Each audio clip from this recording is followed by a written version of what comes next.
Criterio. Una entrevista de Mix de Medios.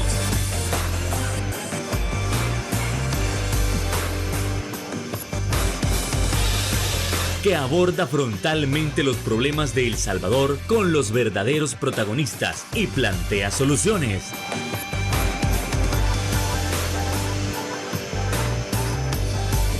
Criterios. Hola, ¿qué tal? Muy buenas noches. ¿Qué tal? ¿Cómo están? Sean bienvenidos una vez más aquí a su espacio Criterios en este martes 10 de septiembre. Como siempre, es un verdadero placer que usted nos puede estar acompañando para poder abordar esas temáticas importantes que están aconteciendo en nuestra nación. Pero en este caso, no quiero iniciar sin antes, como familia de Mix de Medio y como familia de Canal 8, solidarizarnos por la gran pérdida que hemos tenido de nuestro presidente. Estamos hablando del padre Fray Jack Houck, quien recientemente partió a la casa del Padre. Así que nosotros nos sentimos de luto, nos solidarizamos con toda la familia de Agape TV, Canal 8 y todo lo que representa la Fundación Agape. Además de ello, nosotros sabemos que es duro, ya que estamos pasando días sumamente turbulentos. Nos queremos enviar las condolencias, además, a las familias de las víctimas del accidente del helicóptero, donde murió el comisionado general Mauricio Antonio Arrece Chicas. Nos solidarizamos también con la familia del comisionado Rómulo Pompilio Romero Torres, con la familia del comisionado Douglas Omar García Funes, con el cabo Abel Antonio Arévalo, con la familia del teniente Jonathan Alexander Raimundo Morán, con la familia del teniente Alexis Alberto Quijano López, con la familia del subsargento Gerson Ricardo Batres Lucero, y también como periodistas y como presentadores nos solidarizamos con la gran pérdida de David Emán Cruz Guevara. Sabemos que el Padre en este instante los está recibiendo en su casa, así que todas nuestras condolencias y nuestro más profundo y sentido pésame a sus respectivas familias. Y es así como nosotros vamos a iniciar el programa de esta noche, ya que en la semana pasada nosotros estuvimos hablando de un tema sumamente importante y delicado además, como lo es el caso de los periodistas holandeses asesinados durante el conflicto armado. Ya por un lado, ya se comentó muchísimo que nos decía por un lado, desde el punto de vista militar, miren, no fue directamente un asesinato, no fue una emboscada. Ok, está bien, pero tal vez es necesario en esta ocasión conocer otra parte de la historia, otra perspectiva, otra visión, otros criterios para considerar qué fue cierto y qué no. Es por eso que esta noche tenemos en el estudio a nuestros invitados especiales. En primer lugar, le damos la bienvenida al presidente de la Fundación Comunicándonos, Óscar Pérez. Óscar, ¿qué tal? Muy buenas noches, encantado de tenerlo. Muy buenas por acá. noches, Fernando. Es un gusto y gracias por invitarnos. Es un placer. Además, también el representante de Fundación Comunicándonos, Diego Hernández. ¿Qué tal, Diego? Buenas noches. Hola, Fernando. Buenas noches y también buenas noches a todas las personas que nos están viendo ahorita. Un honor que ustedes nos pueden estar acompañando para poder seguir ampliando sobre este tema que ha sido sumamente delicado y tal vez en alguna forma olvidado en el tiempo, como también hace unos días lo estábamos comentando en este programa. Así que vamos entrando en materia. Óscar, entiendo que fue durante el conflicto armado, pero tal vez algunas de las situaciones no terminan de quedar claras. Entonces, no estaría mal que nos pueda dar una idea del contexto en el cual vivíamos y en el cual se desarrollaron los hechos. Sí, cómo no, gracias, Fernando. Bueno, primero que todo, también como Fundación Comunicando nos unimos al dolor que embarga a la Fundación Agape. Muchas gracias. Nos unimos, sabemos del buen trabajo pastoral, humanitario que hace la Fundación Agape y nos unimos a eso. Bueno, mire, primero decirle que el caso de los 4 periodistas holandeses es un caso que aparece en el informe de la Comisión de la Verdad, Sí. ¿verdad? Y está catalogado como un crimen de guerra y un crimen de lesa humanidad, o sea que no prescribe. El caso de los periodistas holandeses es uno de los 32 casos que aparece en el informe ese. Uno de 32. De los 32, porque se se recogieron casos, y este es uno de los casos que aparece ahí. El caso del Mozote, el caso de Monseñor Romero, el caso de los jesuitas, niñez desaparecida. El caso del río Zumpul. ¿Verdad? Sí. Exactamente. Entonces hay que decirlo también, que son 42 años de impunidad. Sí. Son 42 años donde la familia de los 4 periodistas y el pueblo de Holanda, o Países Bajos hoy, está clamándole al Estado verdad y justicia, porque el Estado no ha pagado esta deuda hacia los familiares y hacia el pueblo de los Países Bajos. ¿En qué situación ocurrió, digamos, el hecho? Recordemos que la guerra abierta, como lo dijo el informe de Naciones Unidas, fue de 1980 al año de 1992, cuando se firmaron los acuerdos de paz. En esos primeros años se dieron cualquier cantidad de bombardeos, masacres contra población civil, sí, ¿verdad? Y por lo tanto, digamos, los diferentes informes de periodistas de Naciones Unidas recogen que hubo unas graves violaciones a los derechos humanos en ese tiempo. Entonces, los 4 periodistas eran de una productora de Icon Televisión. Había Icon TV e Icon Radio. Eran 2 productores, una de radio y una televisión, que pertenecían a un conjunto de iglesias históricas de los Países Bajos. Ellos conformaron un grupo de 4 periodistas, quien lo coordinaba era Cos Koster, estaba Jan Kuiper, John Williamson y Hans Terlack. Son 4 periodistas que vinieron aquí a El Salvador a entrevistar a la gente para informar sobre lo que acontecía, sobre todo por las graves denuncias que habían de violaciones a los derechos humanos. Ellos, Cos Koster, fundamentalmente Cos Koster, ya habían hecho un primer documental aquí en El Salvador, y el documental tenía que ver sobre escuadrones de la muerte, cómo actuaban los escuadrones de la muerte contra la población civil. Luego de eso, vino nuevamente el grupo, en 1982, ¿verdad?, a realizar un segundo documental. El segundo documental tenía 2 partes. Una primera parte era entrevistar a una familia de la colonia Miramonte, donde las familias decían: aquí en El Salvador no hay guerra, aquí no pasa nada, aquí somos el país de la sonrisa. ¿Se atrevieron a negarlo? Esa fue la primera parte del documental, ¿verdad? Y la filmaron, y aparece ahí. La segunda parte del documental era precisamente ir a donde estaba la guerra, que eran ir en este caso a Chalatenango, pero para entrevistar a la población que estaba sufriendo los embates de la Fuerza Armada, como los grandes operativos, porque estaba la estrategia norteamericana ciertamente de tierra arrasada, que era sacarle el agua al pez. El pez eran las fuerzas insurgentes y el agua era la población civil. ¿Para qué? Para poder aniquilar al pez, que en este sentido eran las fuerzas insurgentes. Pero para eso se desarrollaban grandes operativos militares contra insurgentes. Bueno, ellos iban a entrevistar a la población civil de esa zona, pero también iban a entrevistar a los mandos de las fuerzas insurgentes que estaban ahí. Ellos, ¿verdad?, fueron emboscados en el camino. Ellos no andaban turisteando, no andaban por La Palma ahí buscando artesanías, no. Ellos eran periodistas que estaban trabajando, haciendo su trabajo profesional como periodistas. Y ellos fueron ciertamente investigados, fueron seguidos, ¿verdad?, por 3 instancias. Hay 3 instancias de la Fuerza Armada en ese momento del año de los 80, que son los que intervienen en este asesinato, en esta emboscada planificada. La que dio toda la inteligencia, el cuerpo que dio toda la inteligencia fue la Policía de Hacienda, que dirigía el coronel Francisco Morán, que es uno de los que está con detención provisional desde hace 2 años casi. Luego, el Estado Mayor fue quien autorizó, ¿verdad?, la investigación y el seguimiento, y que se planificara el asesinato de los 4 periodistas. Y por eso está también en detención provisional el general Guillermo García, que era el ministro de Defensa de ese momento. Y luego, ¿quién operativizó? ¿Quién terminó de confabular, de planificar la masacre de los 4 periodistas? Fue la 4ª Brigada de Infantería, que está en Chalatenango, El Paraíso, donde también estaba estacionado ahí el Batallón Atonal. Y ahí era el coronel Reyes Mena, jefe de la 4ª Brigada, quien conjuntamente con elementos del Batallón Atonal conformó la patrulla de 25 miembros para esperar a los periodistas, emboscarlos y asesinarlos. Hubo una intención de asesinarlos y enterrarlos ahí mismo. O la otra era de asesinarlos e irlos a arrojar al río Lempa, como era normal en ese tiempo también, de cara a la violación de los derechos humanos.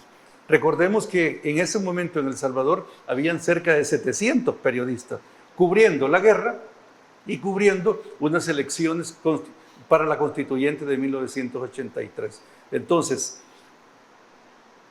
asesinar a los periodistas y que saliera la noticia era una bomba en contra de la Fuerza Armada. ¿Por qué? Porque ponía en entredicho la ayuda norteamericana hacia El Salvador.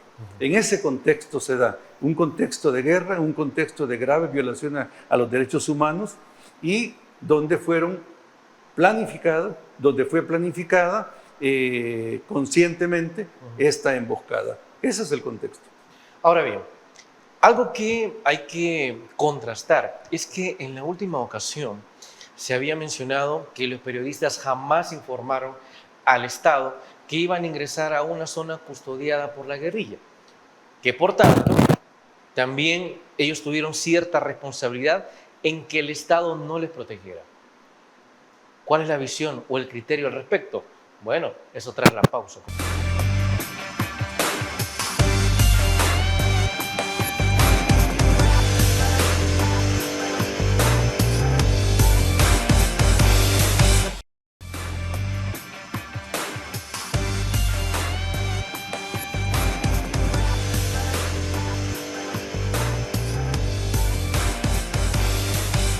Hace aproximadamente una semana, poco más de una semana, el coronel Castillo estaba comentando sobre el caso de los periodistas holandeses.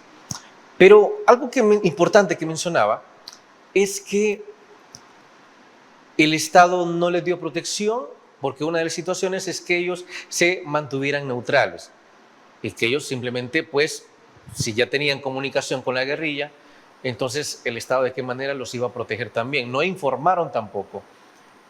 Pero ¿será que habrá otra visión, otro criterio, otra perspectiva? Diego Hernández, por favor. Sí, Fernando, sí, lo que pasa es que mira, en un conflicto interno o internacional, según los convenios de Ginebra, sí, los periodistas siempre son civiles y siempre son considerados como civiles. Sí, así es. ¿No? Por tanto, pues, digamos, el Estado sí les tiene que garantizar protección, pero más que todo, o sea, sobre todo eso, pues el Estado lo que tiene que hacer es no asesinarlos. ¿No?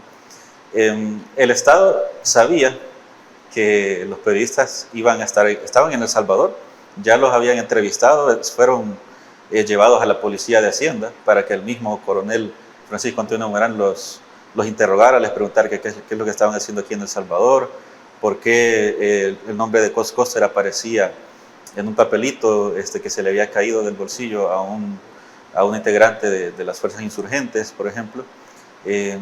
Habían allanado también, por ejemplo, la habitación del hotel donde se estaban quedando los periodistas holandeses. Sí. Entonces ya sabían qué estaban haciendo aquí, ya sabían por dónde querían pasar el 17 de marzo de 1982, ya sabían qué es lo que estaban haciendo un reportaje contrastando, digamos, cómo estaban pasando las familias urbanas y cómo estaban pasando las familias rurales el conflicto armado. Entonces el Estado pues ya sabía, ¿no? Entonces principalmente eso, ¿no? O sea, lo que no se puede hacer, digamos, argumentar es que por no avisar, pues el Estado ya no podía darles protección, o sea, el Estado ya conocía dónde iban a estar los periodistas, quiénes eran, con quiénes se estaban comunicando, y ciertamente podían brindarle protección si querían a los 4 periodistas holandeses. Ahora, ¿qué es lo que pasa? Los 4 periodistas holandeses querían ir a una zona controlada por las fuerzas insurgentes, ¿no? Entonces, digamos, ese es el meollo de todo el asunto. O sea, el Estado ya conocía por dónde iban a pasar, ¿sí? Dónde iban a estar el 17 de marzo, y fueron a esperarlos, junto con una patrulla del batallón Atonal, allá en Santa Rita para poder emboscarlos. Ahora, pero algo que también, y ahora me dirijo con usted, Oscar, es que también se ha mencionado que el FMLN les había dado tal dirección y los manda por una zona donde sabía perfectamente que había control militar. Entonces, suponiendo que a veces dicen que es un asesinato, a veces que fue un accidente, ¿no? Ambos criterios están. ¿El FMLN tuvo responsabilidad en el asesinato de ellos? Este es un caso, como decía, de los 32 casos del informe de la Comisión de la Verdad, que tiene mucha información. Además, nosotros hemos encontrado más información. Aquí hay información de los desclasificados, documentos desclasificados de los Estados Unidos. Hay un cable del día 18, el hecho ocurrió el 17 de marzo a 5:20, 5:30 de la tarde de 1982. Hay un cable en horas más o menos de las 11 de la mañana que sale de la embajada norteamericana hacia los Estados Unidos y dice ahí claramente que fue una emboscada.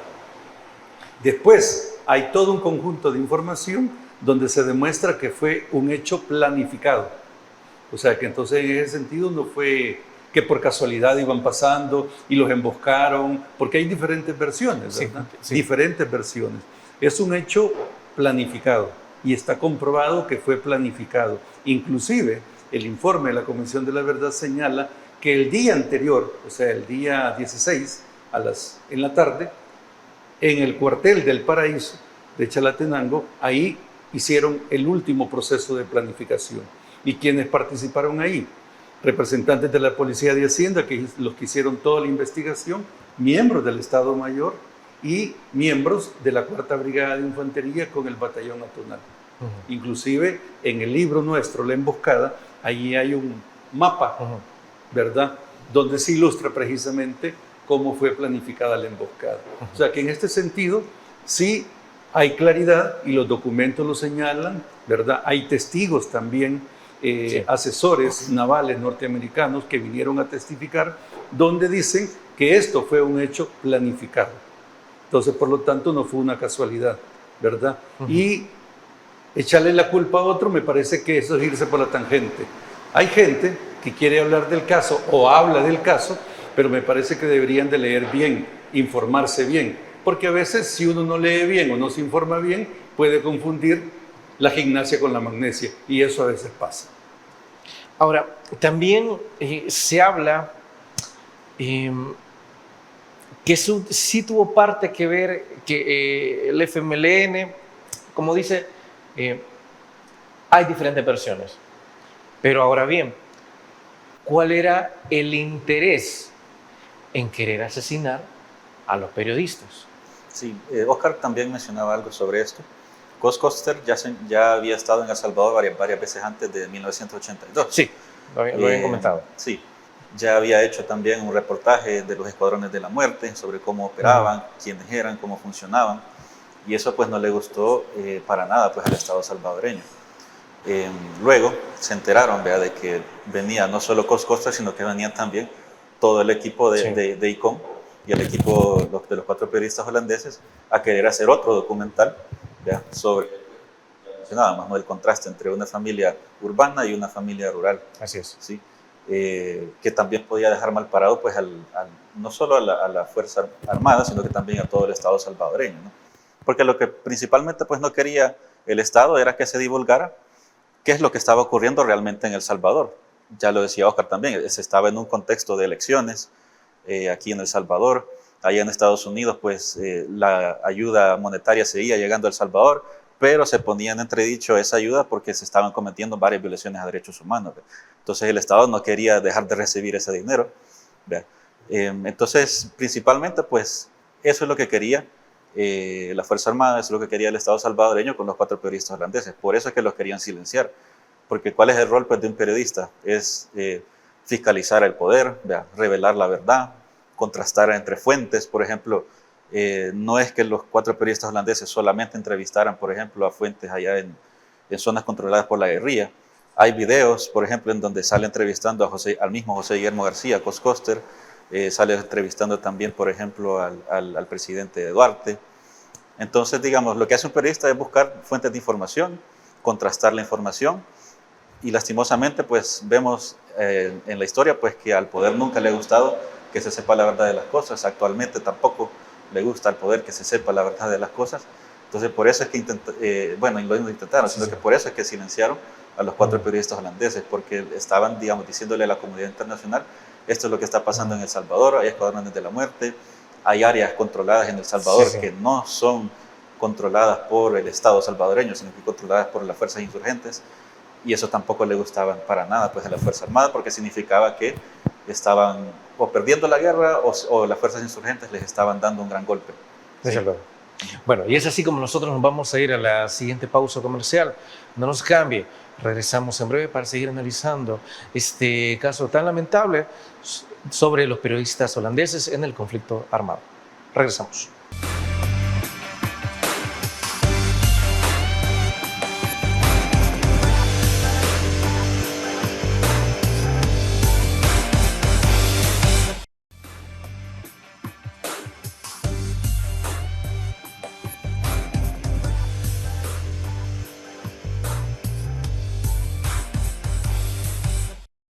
Gracias por continuar con nosotros en el segundo análisis sobre lo ocurrido con los periodistas holandeses durante el conflicto armado. A ver, una de las cosas que siempre se ha comentado es que parte de esto surge a raíz de un papel en el que la Fuerza Armada encuentra nombre o al menos dirección y número de teléfono vinculados a la guerrilla. Entonces también hay comentarios sobre que los periodistas tenían una vinculación con la guerrilla o que simplemente pertenecían a esta de alguna manera pasiva. Pero, nuevamente, hay otra perspectiva de la historia. Por favor, Oscar. Sí, totalmente, ¿verdad? O sea, usted sabe que los periodistas, usted y nosotros tenemos fuentes de información también, ¿verdad? Y en este sentido, Koster fue claro en decir que él no tenía nada que ver con ese papelito, ¿verdad? Lo que sí hay que decir es que la Fuerza Armada veía con malos ojos, ¿verdad? Y ciertamente no gustaba de la prensa que era incómoda, de la prensa que no informaba lo que ellos querían que informara, sino aquella prensa internacional, porque la nacional no informaba eso, la prensa internacional que informaba sobre la grave violación a los derechos humanos que estaba cometiendo la Fuerza Armada, nunca gustó a la Fuerza Armada y por lo tanto siempre eran investigados. Recuérdese que en el contexto en que sucedió el caso, apareció una lista también de los escuadrones de la muerte, donde está una lista de nombres de periodistas. Y decían, periodista, di la verdad, no entrega tu país, no entrega mi país, ¿no? Eran periodistas, sobre todo internacionales, que estaban cubriendo la guerra y que estaban acusados de no decir la verdad. ¿Quiénes los acusaban? Los escuadrones de la muerte. ¿De quién dependían los escuadrones de la muerte? Pues de los cuerpos de seguridad, ¿verdad? Entonces, en este sentido, cualquier argumento podían tomar los señores, ¿verdad?, de los cuerpos de seguridad. La idea que se habló la vez pasada sobre que ellos le habían mentido al Estado salvadoreño de no conocer a nadie de la guerrilla. No.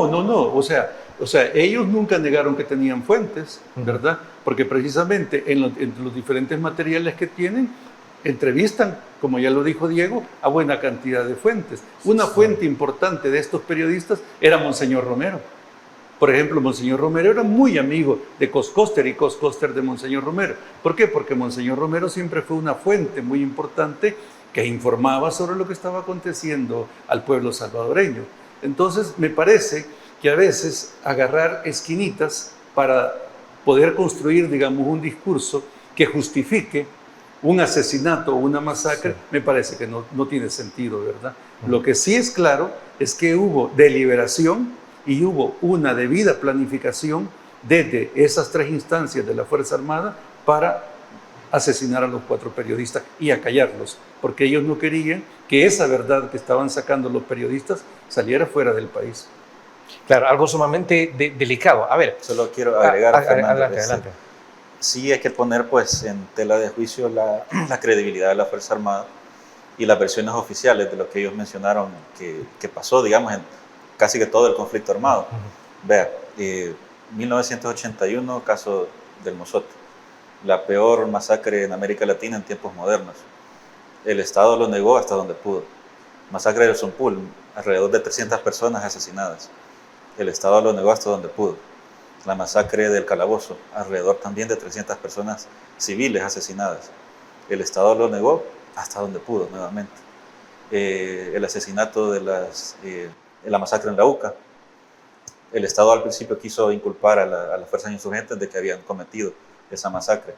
Entonces, pues yo digamos, quiero poner eso en la mesa porque el Estado siempre va a negar pues, lo que no le conviene. Y al final, pues, yo creo que con el informe de la Comisión de la Verdad que se publicó en el 93, pues ya se empezaron a dirimir ciertos asuntos, ya se empezaron, digamos, a revelar ciertos nombres, ciertas culpabilidades ya se empezaron a determinar. Aunque luego pues se haya firmado la ley de amnistía 5 días después de la publicación del informe de la Comisión de la Verdad, afortunadamente se deroga en 2016 y ya se pueden empezar a judicializar muchos de estos casos del informe de la Comisión de la Verdad. Y precisamente algo que iba a comentar, y también lo decía en la última ocasión, es que siempre los casos emblemáticos habían sido el caso de Mozote y el caso de Monseñor Romero. Y yo mencionaba, sí, había que hacer justicia, pero no a costa de olvidar el resto de casos que se encuentran en la Comisión de la Verdad y que en efecto ocurrieron en el país. Pareciera que se estaban dejando de lado, totalmente invisibilizados. Pero desarrollando el tema, ¿qué es lo que cada uno de los familiares está solicitando? ¿Qué es lo que está esperando el Estado también? O, imagino, puede ser una posibilidad, está esperando a que todos terminen de morir y así se cierra el caso por falta de testigos. ¿Qué están pidiendo las familias? Sí, lastimosamente, pues lo que usted menciona es correcto. Digamos, muchas de las víctimas del conflicto armado pues ya están algo viejitas. Sí. Muchas están muriendo. Por ejemplo, este año murió un compañero nuestro muy querido, Rafael Segura, que a él lo torturaron en distintas ocasiones durante el conflicto armado. Su caso estaba siendo, digamos, dirimido por la Fiscalía y por organizaciones de derechos humanos, pero lastimosamente murió sin conocer realmente justicia. Y así ha pasado pues con distintas víctimas del conflicto armado. En este caso, pues lo que los familiares piden pues es verdad y justicia, ¿no? Sí. O sea, saber realmente, pero que lo digan, ¿no? O sea, que lo digan las personas que están acusadas. ¿Por qué ordenaron asesinar a mis familiares? ¿Verdad? ¿Por qué se sintieron con el derecho de asesinar a unas personas? ¿Por qué se sintieron con el derecho de asesinar a periodistas que solamente estaban haciendo su trabajo? Se quiere también justicia, ¿no? Justicia, por ejemplo, que quede consignado de que las personas que ordenaron este crimen son criminales, actualmente están, digamos, siendo acusados de asesinato. Entonces que quede ahí consignado, digamos, en el récord que estas personas están siendo acusadas y que fueron condenadas por asesinato, ¿verdad? Justicia. Oscar sabe, digamos, algunas cosas específicas de qué están pidiendo específicamente algunos de los familiares, pero eso es lo que quieren básicamente, verdad, justicia. Desde aquí pues, estamos pidiendo, en general, desde aquí estamos pidiendo, por ejemplo, memoria histórica. Revelábamos la semana pasada, por ejemplo, que allá en Santa Rita, donde vieron por última vez a los 4 periodistas holandeses con vida, vamos a poner un sitio de memoria, es decir, un monumento en honor a los 4 periodistas holandeses y también a todo el pueblo salvadoreño que fue asesinado durante el conflicto armado. Pedimos memoria histórica, verdad, justicia, medidas de no repetición. Por ejemplo, sabemos que si tenemos una sentencia ejemplarizante, en este caso, los crímenes contra periodistas, que en su mayoría se mantienen en impunidad, pueden tener un recurso para poder ser, digamos, judicializados. Y luego medidas de reparación, ¿sí? Medidas de reparación psicológica, por ejemplo, que a los familiares pues, se les pueda dar... ¿Justicia restaurativa, más o menos? No, justicia transicional. Justicia transicional. Esos son los 5 elementos de la justicia transicional. Verdad, justicia, medidas de reparación, medidas de no repetición y memoria histórica. Ok. Sumando lo de Diego, sí. Es que la Fiscalía tiene más de 200 demandas de víctimas que exigen verdad y justicia. Pero hay que decirlo, son muy pocos casos los que están judicializados. O sea que en este sentido, el llamado de atención es para la Fiscalía General de la República, para que, digamos, refuerce la unidad que tiene, que investigue este tipo de casos, porque me parece que en ese sentido el Estado salvadoreño tiene una deuda con las víctimas. Sí. Y aquí hablamos de todo tipo de víctimas, ¿me explico? Porque hay víctimas de un lado y de otro lado. Desde luego. Y en ese sentido, las demandas que tiene la Fiscalía General de la República tiene que atenderlas, ¿verdad? Nosotros hemos hecho todo un trabajo comunicacional y un trabajo jurídico, porque esto lo trabajamos con otra organización que se llama ASDEU, que son los abogados, para exigirle en nombre de los familiares y acompañados por el Reino de los Países Bajos, que el Estado cumpla esta deuda que tiene con los familiares y también con nosotros los periodistas. O sea, una sentencia ejemplarizante, como lo dijo Diego, es muy importante no solo para los familiares, no solo para el pueblo de los Países Bajos, sino también para nosotros los periodistas. Es que nadie puede andar matando a la gente porque le da la gana. ¿Me explico? O sea, yo creo que en ese sentido los periodistas estaban trabajando, estaban haciendo su labor. ¿Y por qué mandarlos a asesinar? Fundamentalmente porque no estaban de acuerdo con lo que los periodistas informaban. Entonces me parece que una sentencia ejemplarizante es un llamado de atención para toda la sociedad en general. Y solamente conociendo la verdad y la justicia vamos a ir cicatrizando estas heridas que están abiertas.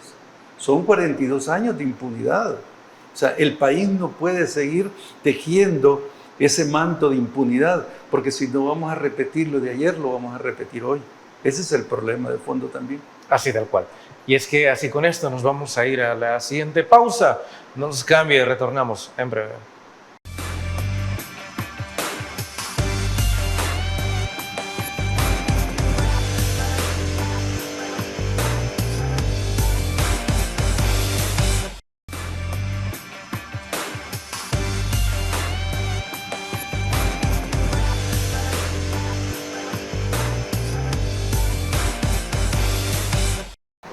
Ahora conociendo el contexto de lo sucedido durante el conflicto armado con el asesinato de los periodistas holandeses y que se ha reabierto el caso, es necesario saber, en efecto, se está desarrollando o se le está dando seguimiento judicialmente. Y si se le está dando seguimiento, ¿qué tan avanzado va ese caso? ¿O es que se están presentando algunos obstáculos para que no se siga investigando? O al menos no como se debería. Por favor, Diego.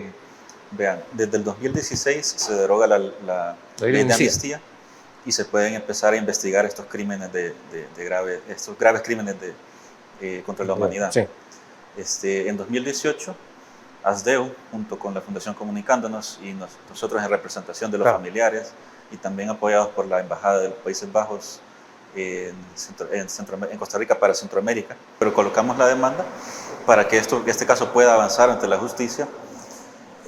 Años después, allá por 2022, finalmente la jueza del caso ordena detención provisional para el general José Guillermo García y para el coronel Francisco Antonio Morán, es decir, para el ex ministro de Defensa y para el ex director de la Policía de Hacienda.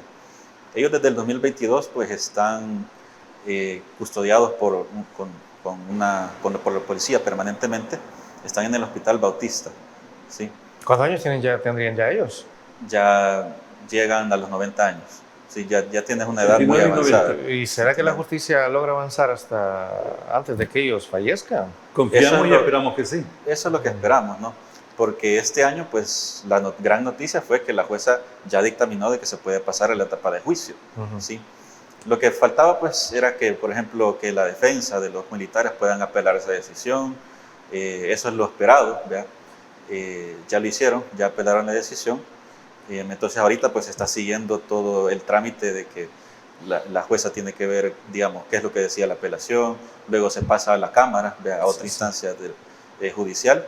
Y ya por fin, digamos, se toma o no la apelación, ¿verdad?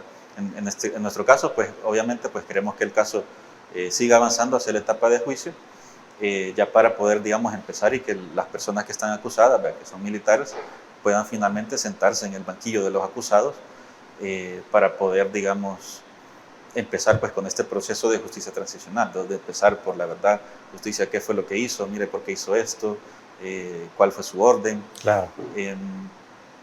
Eso, ¿no? Entonces, ahí es donde estamos ahorita en el 2024. Ya se dijo que podemos pasar a la etapa de juicio y estamos esperando, digamos, para que pues, podamos dar la fecha, que nos puedan dar la fecha de inicio. A ver, sí, claro. Para sumar lo de Diego, el caso de que la jueza, digamos, más bien, la resolución de la jueza de Dulce Nombre de María, que es donde está el caso abierto, el decir que resuelve mandarlos a juicio es un hecho histórico, porque son altos mandos militares, el primer caso del informe de la Comisión de la Verdad que va a pasar a juicio. Imagínense. Apenas el primero. O sea, en ese sentido es muy Bueno, pero siendo importante. un precedente. Así es, muy importante porque consideramos que este caso puede empujar a otros casos también, ¿verdad? A ver, Oscar, pero también me encantaría saber si en el camino se ha presentado alguno que otro obstáculo. No sé, de repente las familias de los implicados, de los acusados, tal vez quieren intentar conciliar y decir, mire, déjelo morir en paz, de todos modos, ya le quedan pocos años de vida. ¿Las familias de los acusados han intentado negociar, han intentado conciliar de alguna manera? ¿Se ha presentado algún obstáculo? Sí, obstáculos muchos, ¿verdad? Imagínense, son 42 años. Sí. Obstáculos muchos. Cuando el hecho sucedió, el asesinato en el 82, se abrió el expediente en dulce nombre de María. La jueza, la primera jueza que tomó el caso y empezó a investigar, tuvo que salir asilada para Canadá. Porque fue Asilada. se fue a refugiar a Canadá precisamente porque sufrió un conjunto de amenazas a muerte por estar investigando el caso de los 4 periodistas. ¿Se sabe de parte de quién recibió la amenaza? Sí, sí. Hay un expediente que señala que de la misma 4ª Brigada de Infantería le llamaban, diciéndole, sabemos que usted está investigando esto, por favor no haga esto, ¿verdad? Porque si no cualquier cosa le puede suceder. Pero sucedió hace 42 años, Sí, por Dios. pero bueno, esto lo que le demuestra es que se quería encubrir, ¿verdad? Un asesinato bien planificado. Entonces, obstáculos, hay cualquier cantidad de obstáculos. La misma ley de amnistía que ya señaló Diego. Era un obstáculo mínimo. Era un obstáculo que no permitía, digamos, ¿no?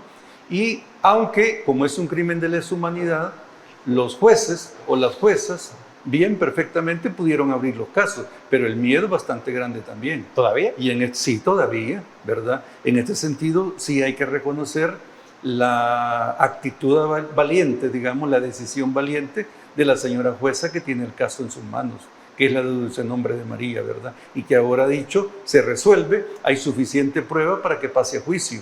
Por lo tanto, el general Guillermo García, el coronel Francisco Morán y Reyes Mena, que se encuentran en Estados Unidos en un proceso de extradición, tienen que enfrentar juicio.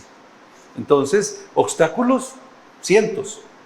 O sea, la exigencia de los familiares, bueno, es que se conozca la verdad, lo que ya dijo Diego. Yo quisiera que ellos me digan por qué es que decidieron mandar a matar a mis familiares. ¿Me explico? Sí, sí. O sea, ¿por qué? O sea, el tema es que los señores que están con detención provisional, que son altos mandos militares, no quieren reconocer este hecho.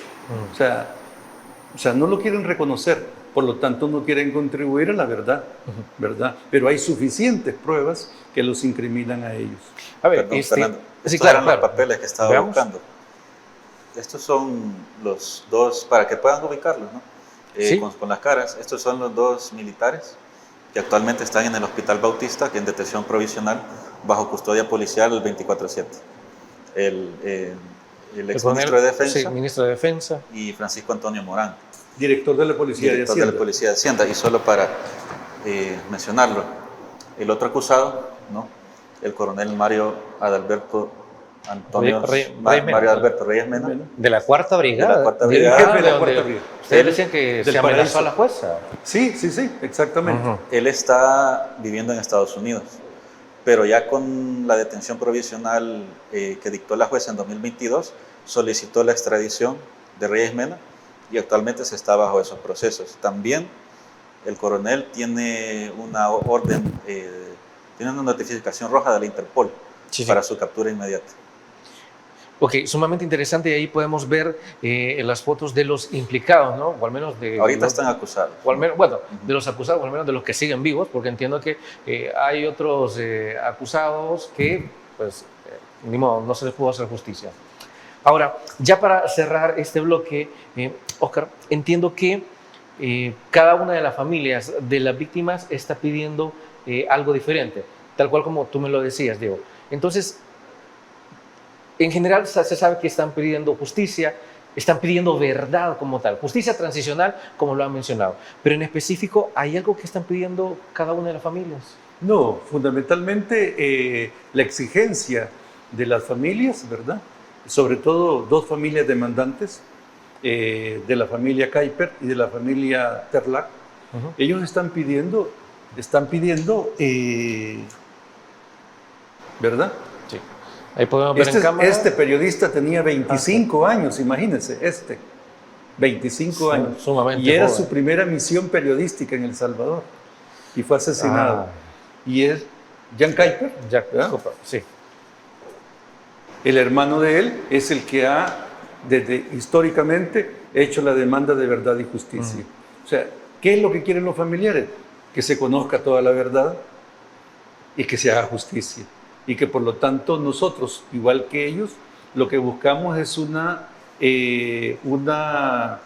sentencia ejemplarizante. Por ahí puedo ver también la foto de los otros dos periodistas asesinados. Dos periodistas también asesinados. Cos Coster y Joe Williamson.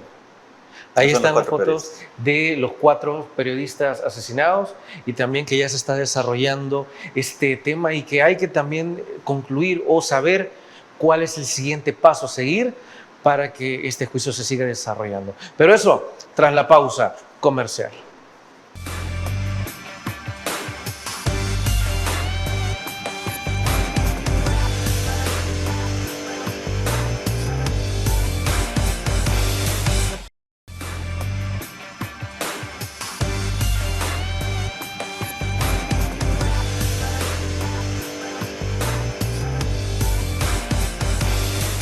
A fin de cuentas, ¿cuáles son los próximos pasos a seguir en la investigación de los periodistas holandeses asesinados durante el conflicto armado? Es decir, ¿se va a seguir investigando? ¿La comunicación con las familias que están pidiendo justicia todavía se va a mantener, va a aumentar? ¿Qué sigue después de esta entrevista? Por favor. Bueno, mire, después de 42 años de impunidad, vemos un poco de luz al final del túnel, ¿verdad? Y en este sentido, cuando la jueza resolvió el 22 de agosto de este año que hay suficientes pruebas para cerrar la etapa de instrucción y pasar a la etapa de juicio, porque hay que señalarle que esto se está llevando con el Código Procesal Penal viejo, del 73-74. Entonces, hay etapas que se parecen y otras son distintas a las del actual código. El hecho de que la jueza haya dicho que hay suficientes pruebas que incriminan a estos señores, que son altos mandos militares, y que por lo tanto puede pasar el caso a juicio, es muy importante. Ciertamente, ¿verdad?, los abogados defensores van a seguir dilatando todo el proceso, pero el hecho de que la jueza haya dicho que nos vamos a juicio, eso ya es determinante, es histórico. ¿Por qué? Porque es seguir en la lucha legal para poder seguir pasando los obstáculos que van a poner los defensores, pero de que va a haber juicio para estos militares. Y eso creo que es muy importante, porque es una señal muy importante para esta sociedad. O sea, nadie puede quedar impune, me explico, y por lo tanto, tarde o temprano, la justicia le va a llegar. Y eso creo que ese es un mensaje muy importante, para ayer como para hoy también. Sí, claro, desde luego. Y Diego, imagino que de igual manera van a seguir acompañando a las familias en todo lo que requieran. Así es. Mire, lo que nosotros vemos es, por ejemplo, que el que las hace las paga. ¿Sí? Si usted ordenó matar a 4 periodistas porque estaban haciendo su trabajo y se sintió con el derecho de poder decir que esas personas ya no pueden vivir, entonces usted tiene que pagar las consecuencias, aunque sea 42 años después, pero finalmente la justicia siempre va a llegar. Y es un llamado de atención también para, como decía Oscar, los otros casos, ¿verdad?, donde también, por ejemplo, están implicados el ministro de Defensa, en el caso del Mozote también está implicado. ¿El mismo ministro? El mismo ministro de Defensa, en el caso no de la creo que masacre. la vida para tanta condena. La masacre del Calabozo también está implicado el ministro de Defensa. Entonces, con esta, ojalá con esta sentencia ejemplarizante, pues esperamos que el caso siga avanzando y los demás casos también puedan seguir avanzando para poder finalmente obtener verdad y justicia, y que por lo menos los familiares, los amigos de las víctimas puedan empezar a sanar. Sabemos, digamos, a veces nos dicen, pues miren, mi herida pues jamás va a sanar porque nunca voy a tener de regreso a mi familiar. Sí, jamás. Pero es un inicio 42 años después. Claro, una especie de consuelo. Claro, que se pueda saber, digamos, esta persona fue la que ordenó asesinar a mi hermano porque estaba haciendo su trabajo, y hoy ya es declarado culpable de asesinato, porque lo asesinaron, ¿sí? Entonces esa es nuestra mayor motivación, saber la verdad de lo que pasó y que haya justicia.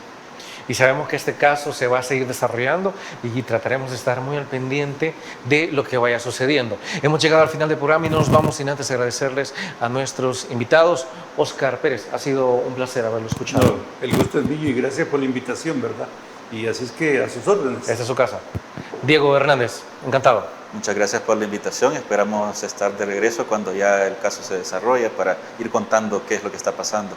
Desde luego, ya saben que esta es su casa y aquí los esperamos para más criterios. Amigos y amigas televidentes, gracias por habernos sintonizado una vez más. Recuerde que el criterio más importante en todo aspecto siempre lo va a tener usted. Que descanse. Feliz noche. Criterios. Una entrevista de Mix de Medios.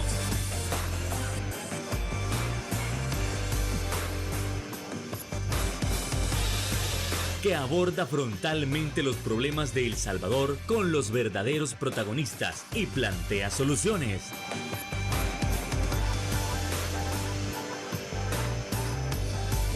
Criterios.